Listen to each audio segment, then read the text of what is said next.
Good morning, good afternoon, good evening. It is wonderful, awesome, and beautiful to be here with you after a little bit of a scare with our hurricane that apparently we haven't been alerted to since the early 1900s. That was the last I heard. But we're all well, good, and life is moving forward. Hurricanes, earthquakes, they're just a part of, squirrels. They're all just a part of life, aren't they? A part of this beautiful life that we have to learn to navigate in a really happy way in our lifetimes. And in doing so, it's very good to know, as is our subject today, how to find a way to stay strong in this crazy mixed up world, in parentheses, crazy mixed up. It's always been a chaotic, challenge-filled life for centuries past. Of course, it was probably a little easier, but in our world moving forward, it becomes more and more complicated, doesn't it? And so it's important to learn how to navigate it, and also how to stay as strong as you possibly can. So in self-discovery, we have many, many choices, don't we, to make in following our path, in following the way that only we can follow. Our path is our path. It belongs to no one else. It is your Dharma, your truth that you must find, that you must discover, that you must follow, really, to lead a very, very happy life. Welcome to Success Through Meditation. I'm Shakti, coming to you from a lineage of enlightenment to help you to see, honor, and love the light within yourself so that you can see, honor, and love the light within others.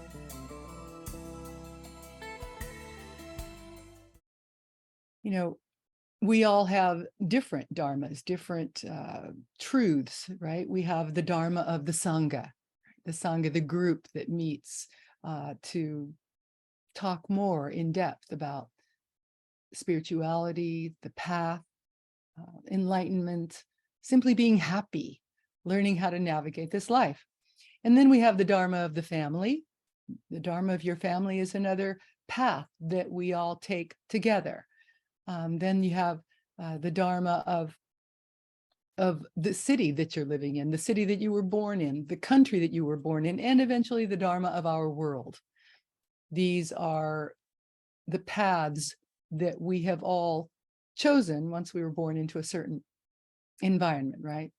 The family, the city, the upbringing, really, that we chose to learn something that would enhance and engage us in a very, very happy way once you're able to see your path. So in self-discovery, we make the choice. We make a choice consciously to devote 100%, 60%, 40%, and so on to the path, to learning about your spiritual self, your soul self, your heart self, your true self. So when you choose the percentage that you're going to devote to the path, whether it's, 100%, 60%, 40%, and so on, what happens is that when you devote this percentage to the path, you get that amount in return. In other words, if you devote 100%, well, let's start with devoting, 30%, you get a 30% return in your investment of work and dedication, devotion to the path. If you devote 60% of yourself to the path, you get a 60% return. And then, of course, if you devote 100% of your being, of yourself to the path, you become the path. And that's the most fun. I can tell you that it is the most fun. You have at that point rid yourself of all attachments to people, to experiences, to desires. Desires are the easiest. Those are the things that you can detach yourself from, right? In a pretty easy way. So that when you are in meditation, if you are devoting 100% of your selves to the path,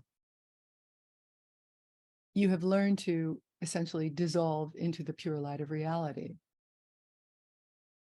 into the superconscious states where there is only light without attachments, living in eternal consciousness. But remember, there is still the 30, 60, 80 percentage that you can devote, and just know that that's what you're going to get in return. The 100% is, of course, the very most fun. That's where you truly live your lives in a happy.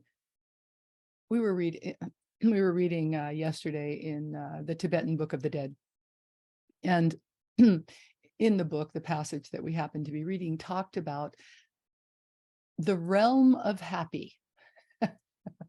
So when you devote your lives to the path in a 30, 60, 80, or 100% way, you will get 30, 60, 80, or 100% of the happiness realm. That's the idea, right? That's the idea. And you learn to let go of the attachments that you were imprinted with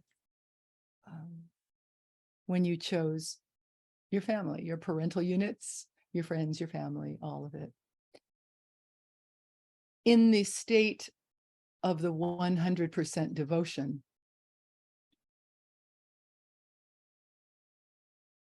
you don't feel anything beyond really the clear light of reality, because the clear light of reality is beyond all that one could feel on this earth, all that one could feel as a human.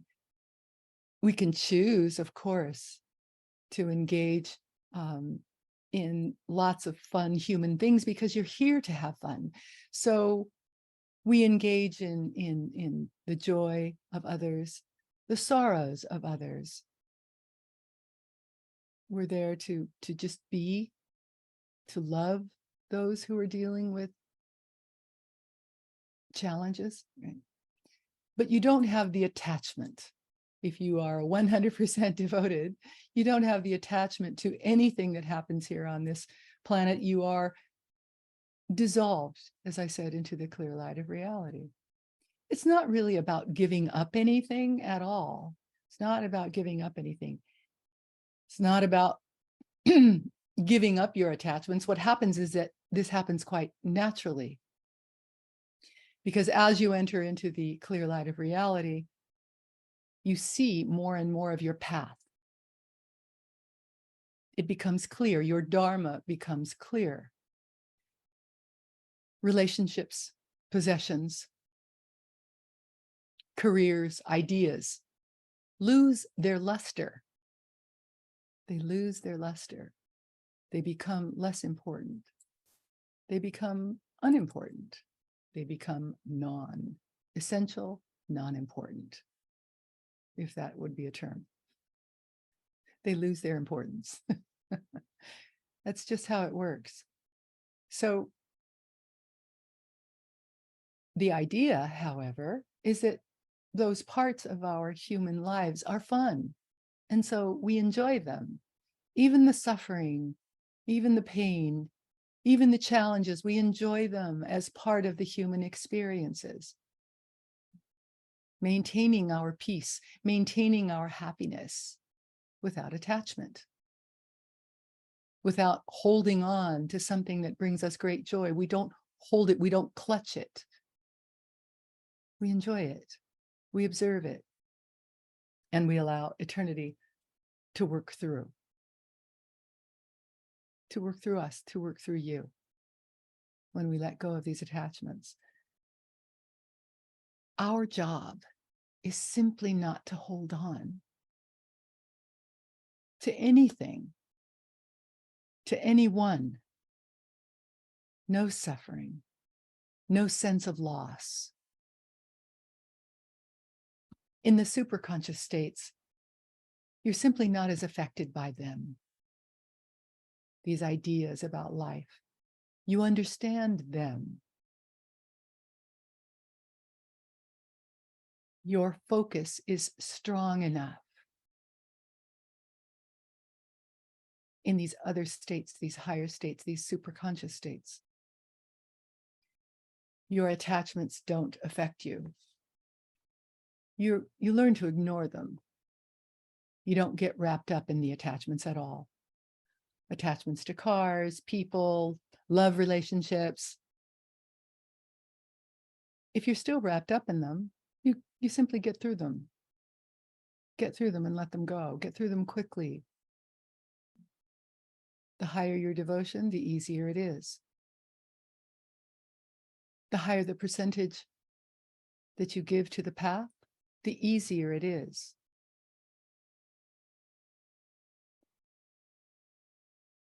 After these, the cars, the love relationships, the house, the beautiful wife, the beautiful husband, after these attachments, after you have let go of them, there are much bigger attachments. There are much bigger attachments to get through. To understanding who you are, to understanding life in general, to thinking the thoughts of who you are, what you think you are. All of these things that have been given to you since birth, these ideas.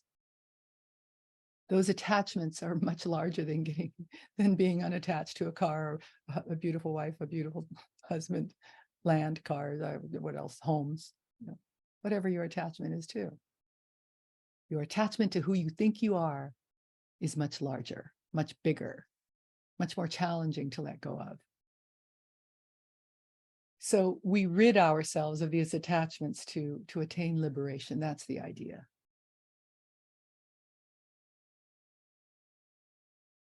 Nothing really to say about that.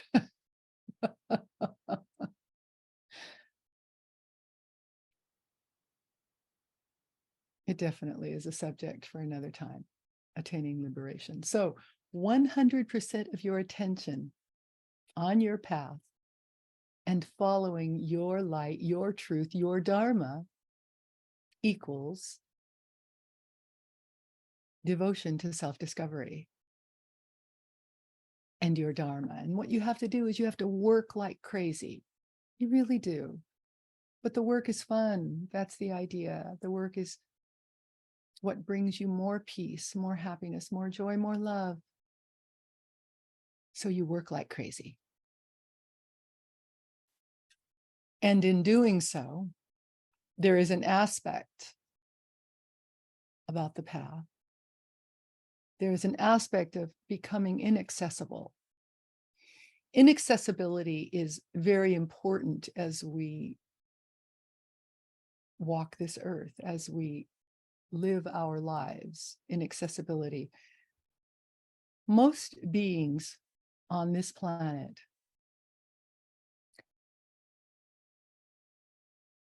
are not that evolved, really, are they?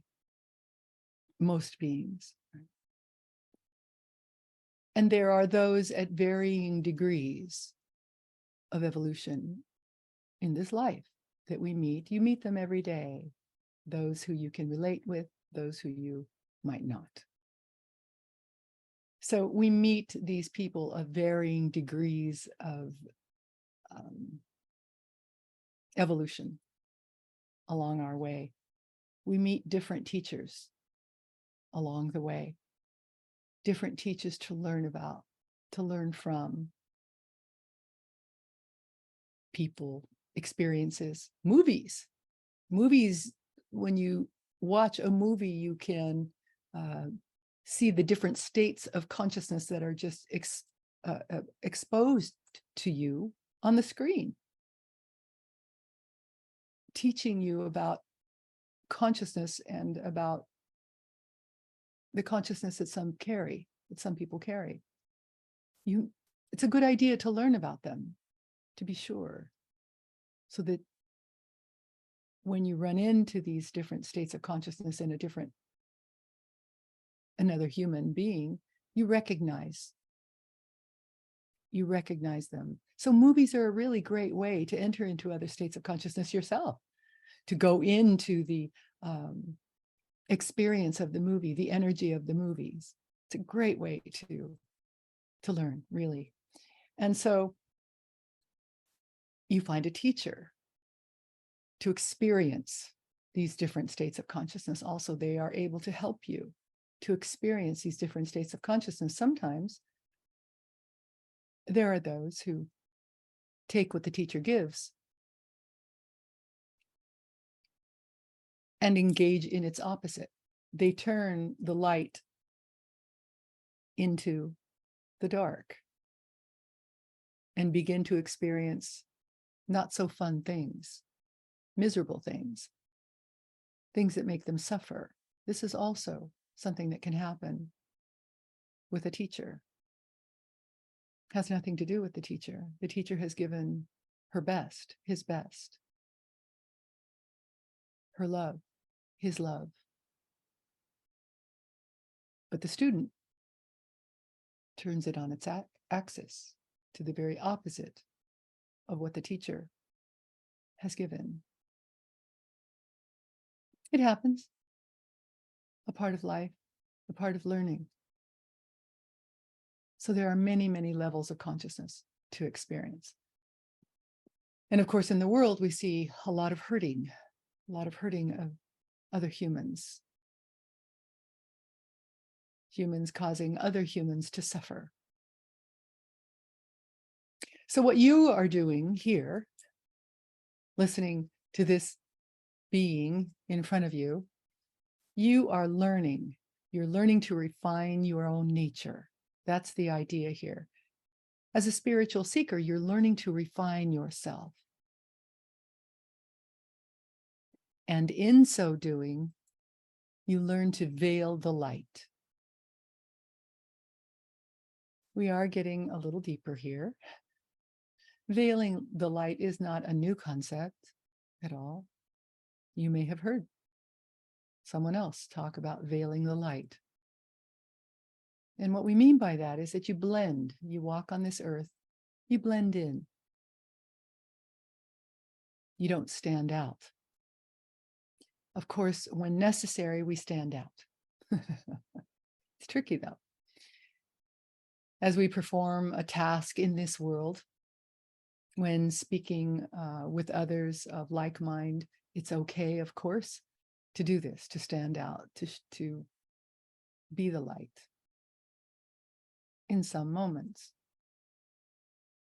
But everyone isn't perfect yet. Everyone isn't perfect yet, so we learn to blend and be inaccessible, to not be noticed. We care for others, we care for how they feel, so we act in a humble way.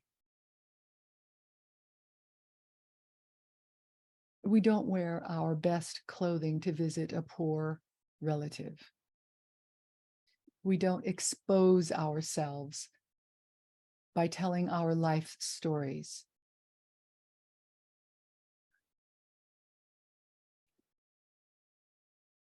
It's just ego. And so we learn to listen, to learn, and to inspire. That's the idea.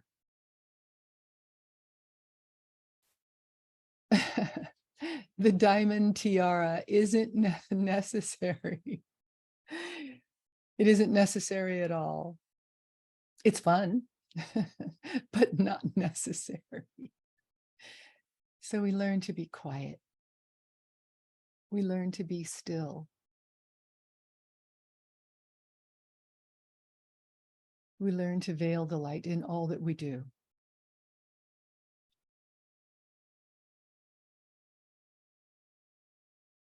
And we don't need to give a detailed explanation to those who don't hear, an explanation about anything to someone who cannot hear what it is that you are trying to tell them, teach them, help them with.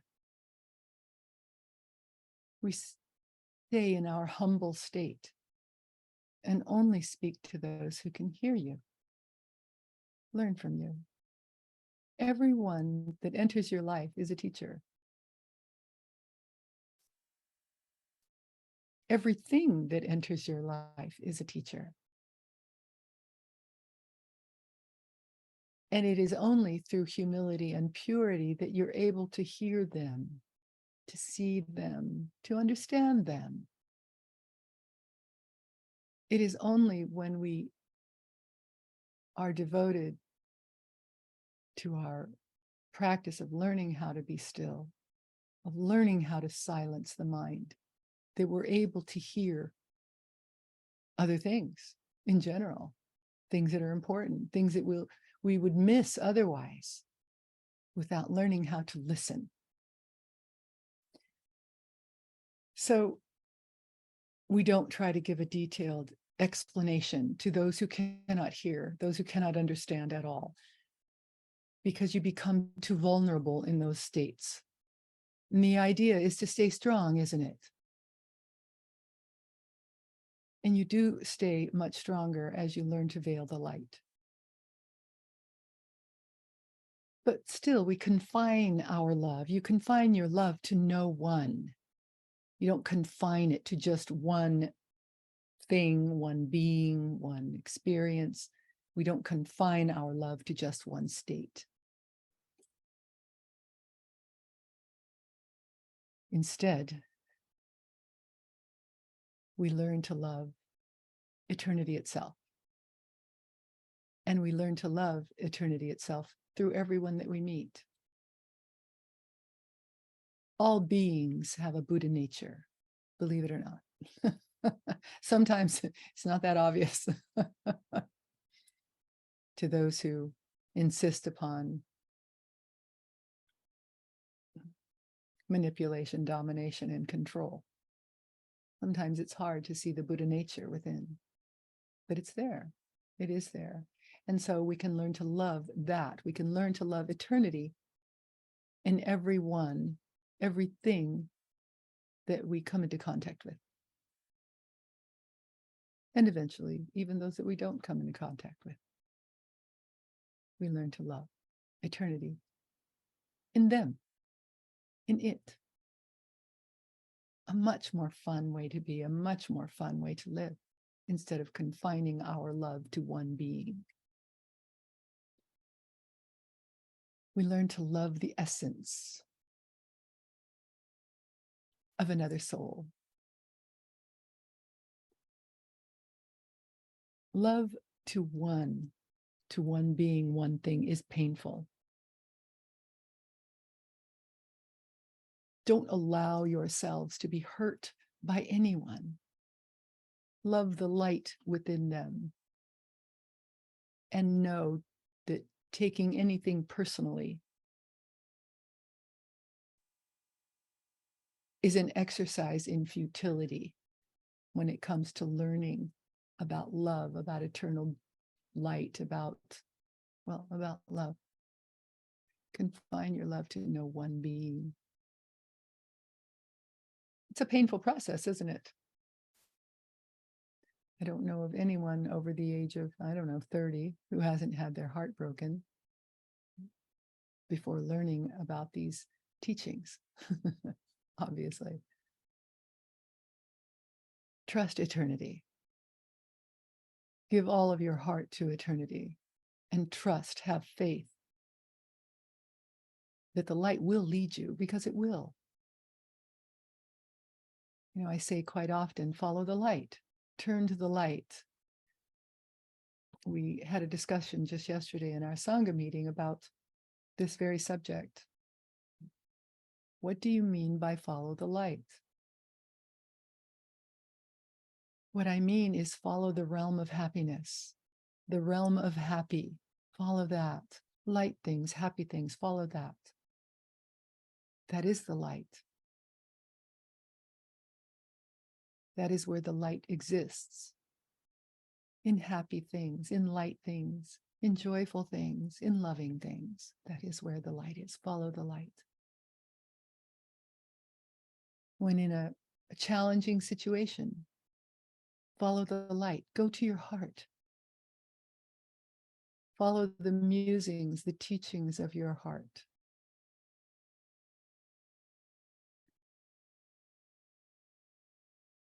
Be absorbed. Follow the light and be absorbed. So that is how you find your way and stay strong. By devoting whatever parts of yourself, whether it's 30, 60, 80, 100% of yourselves to eternity. And then you stay strong by learning how to be inaccessible, learning how to eventually not even leave a footprint in the sand. No me, no you. Only the whole, love, light, existence itself. Follow the light. For those of you who may be new to the practice of meditation, every day when we wake up, we take a shower, or at the very least, wash your hands and face to sort of wash off the energies of the night. We sit for 15 minutes to start, and we focus. Sit in clean, loose clothing in an uncluttered environment. Maybe you have a candle flame, a flower, a yantra, something of beauty sitting in front of you on a table. Sit in a chair, or if you like, sit on the floor with your legs crossed. It's totally up to you. Your hands are placed very comfortably in your lap. Your back is as straight as well, actually even a little uncomfortable. It's all right to maintain a very straight posture. And the reason that we do this is there is something called Kundalini energy. I've spoken of it many times. And this energy is generated every time that you meditate. You become stronger and stronger every time that you meditate. You are honing a skill, you are mastering a skill of learning to sit in stillness. So we sit for 15 minutes and focus. I recommend that you might chant maybe Om a few times, 6, 7, 8 times before you start your meditation, to bring a calm to your being, a calm presence to your own state of being. So we sit back straight and allow, the point is we are getting stronger, and we allow this energy to go up, down, and all around with the straight back. It makes a difference. Keep an aligned back. It does make a difference in how you feel, in the energy that you generate. It makes a difference. And at the end, empty tummy, stay awake. It is the highest time of your day to meditate. It's the very happiest, highest time of your day. If it isn't, you're not meditating, you're thinking. So stay awake. If you are a little sleepy, have a cup of coffee, a cup of tea, do some yoga exercises, whatever it is that works for you to stay awake. Okay. And then you sit and meditate for 15 minutes to start. Over time, add a second meditation. Within the first few weeks, you can add a second meditation later in the day. It's really a wonderful thing when in the morning you meditate to get your day going, right? To set a tone for your day. And then in the evening, you meditate to release everything that might have happened in your day, happy, not happy, whatever it was. We release it, thus being freed of thinking experiences that we experience during the day. And by the way, if your career can very much be used in your meditation practice, make your career your meditation during the day. You take your morning meditation where you sat in meditation, you allow that to flow into your day where you work impeccably, you work hard, you do what is necessary to get the job done. And then at the end of the day, you meditate to release it, to let it go. And then over time, increase your time to 30 minutes, eventually 45, and eventually 1 hour twice a day. Over a couple of years, do this as you feel inspired. No need to meditate any longer than an hour unless you're very inspired, but no need to. So we start with 15 minutes. And then at the end of the meditation, we bow. Foreheads to the floor. We bow and say thank you. Thank you for this beautiful meditation. We offer up our meditation to the universes, to eternity. And always, gratitude is a wonderful state of being. It is the highest human sentiment. So staying in gratitude is a wonderful thing. All right, I'm going to go ahead and take myself off camera, and we'll begin to relax the body before we meditate. Take a deep cleansing breath in through the nose, out through the mouth, and hold for the count of 3 at the top.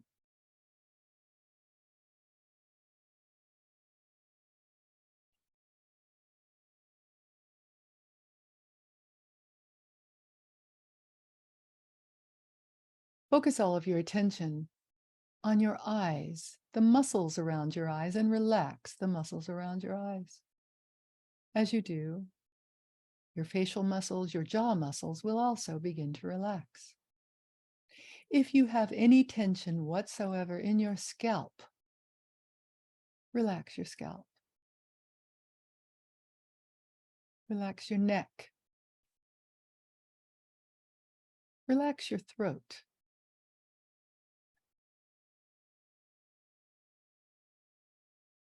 Relax your shoulders.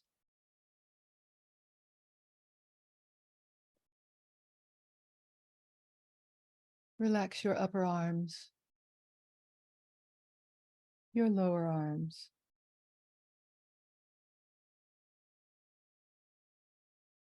Relax your hands and your fingers. Relax, relax, relax.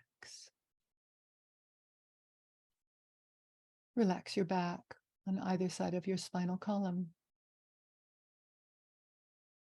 Relax your abdomen. Release all of the muscles in your abdomen. Relax your hips down into your upper legs, your lower legs.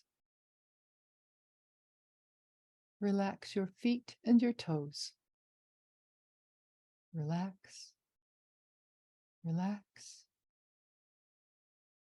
relax. Take a deep breath and exhale slowly. As you exhale, mentally picture all tiredness, tension, and fatigue leaving you. Now, turn your attention to the crown of your head. Visualize that a wave of golden light is entering into you at the top of your head and passing through your entire body. Imagine this golden light passing from the crown of your head, through your neck, shoulders, arms, chest, stomach, lower back, and down your legs to your feet. As you imagine the golden light passing throughout your body, feel yourself relaxing. Picture another wave of golden light entering into the crown of your head, and visualize it passing through your entire body and then leaving through the soles of your feet. Feel that wave after wave of golden light is passing through you in this way. Each wave of golden light that passes through your body removes more and more of your tension, quiets your mind, and helps you to enter farther and deeper into a state of meditation. Picture that the waves of golden light have now become a solid river of golden light that is constantly passing through you. Picture this golden light expanding beyond your body and filling up the entire room. Then visualize the golden light expanding beyond the earth, beyond the sky, and into the infinite. Feel that the golden light is constantly passing through you and washing all of your tensions, problems, and worries beyond you, beyond the earth, beyond the sky, and into the infinite. If you are new to the practice of meditation, continue visualizing the golden stream of light passing through you until you have ended your meditation session. For those of you who have been practicing, have been meditating for years and years, continue visualizing the golden stream of light passing through you into the first few moments of our meditation music, and then let go. I would suggest that in the beginning of our meditation session today, keep your eyes open and gaze, not stare, gaze at the center of the yantra that will be on the screen in front of you. Keep your eyes open for a few moments and then bring yourself back once again to our visualization, allowing this golden stream of light to enter into you through your crown center. And then after a few moments, continue visualizing the golden stream of light. If you are new, until our meditation session has ended, if you have been meditating a few years or longer, into the first few moments, and then let go. Let go and let eternity do with you what it will. Now, let's meditate.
Namaste.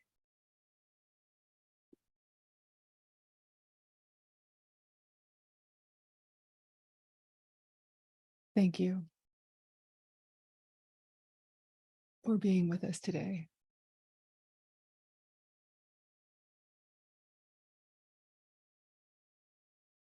For loving yourselves. For loving our planet. For loving all sentient beings. Enough to gather and meditate together. Thank you. I'll look forward to seeing you again next week, again for our meditation, to learn, to discuss, to be together, to enjoy each other's friendships, and to have a, in general, good time. Thank you. Thank you so much for being here. I'll see you soon. Oh, but before we go, 10 things to do. Of course, I have added one. So love yourselves. That's the first thing to do. Learn to love yourselves. I talk a lot about it quite often. There are things you can do to learn to love yourselves more. Not many of us were taught to love ourselves as children on this planet. So you can learn now. It's up to you. I would suggest strongly that you learn to love yourselves. Then, number 1, love someone or something more than you love yourself. Number 2, take chances constantly. Number 3, stop taking yourselves so seriously. Seriously. Number 4, start taking others more seriously. Number 5, never, ever give up hope. Number 6, meditate more deeply today than you ever have. Number 7, learn to dance. Number 8, feel the pain of the world and be happy anyway. Number 9, let go and let eternity do with you what it will. Number 10, look beyond all of this and know the truth. Thank you once again so much. Namaste. The light in me sees, honors, and so loves the light in you. I'll see you soon. Thanks.